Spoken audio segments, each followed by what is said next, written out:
It's just me and you. Salut mon petit Noël, c'est Théo de Nouvelle Classe, 5e exercice sur la géométrie dans l'espace. Aujourd'hui on parle des droites et plus précisément des représentations paramétriques. On a A, un point de coordonnées -2, 4, 0 et B, un point de coordonnées 2, -3, 2 dans un repère. Et on nous demande, est-ce que le point C, -10, 18, -4 appartient à AB? Et bien dans cet exercice tu vas voir la puissance des représentations paramétriques, c'est-à-dire que sans aucun dessin, on va pouvoir déterminer si C appartient ou non à la droite AB. Comme je te le disais dans le cours, les droites paramétriques elles sont souvent utilisées pour montrer qu'un point appartient oui ou non à une droite. C'est exactement ce qu'on nous demande de faire ici. On va donc, d'après ce qu'on a vu dans le cours, utiliser la représentation paramétrique de la droite AB. On va commencer par écrire sa représentation paramétrique, puis dans un deuxième temps, on vérifiera si C appartient à la droite ou non. Ok, la représentation paramétrique d'une droite, c'est quoi? Je vais la renoter. La représentation paramétrique, c'est x égale à xa plus t fois a, y égale à ya plus t fois b, et z est égal à za plus t fois c. T, on sait que c'est un réel, comme ceci, c'est une constante qu'on va essayer de déterminer.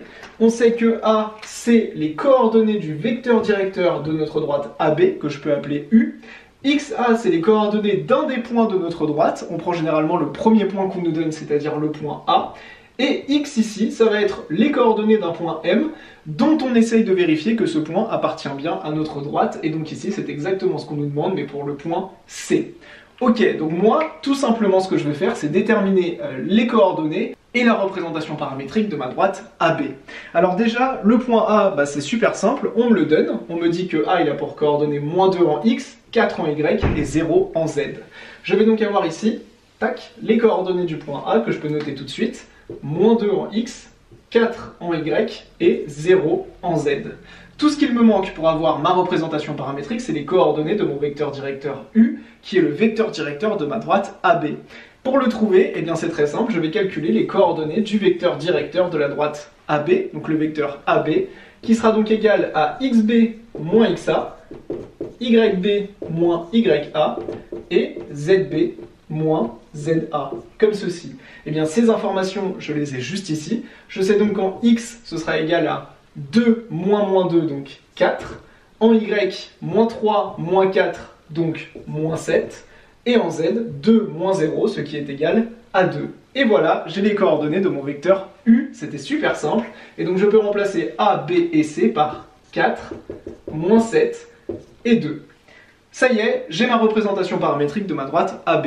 Et maintenant, en bleu, je vais essayer de déterminer si mon point C, qui a pour coordonnées -10, 18 et -4, appartient à AB.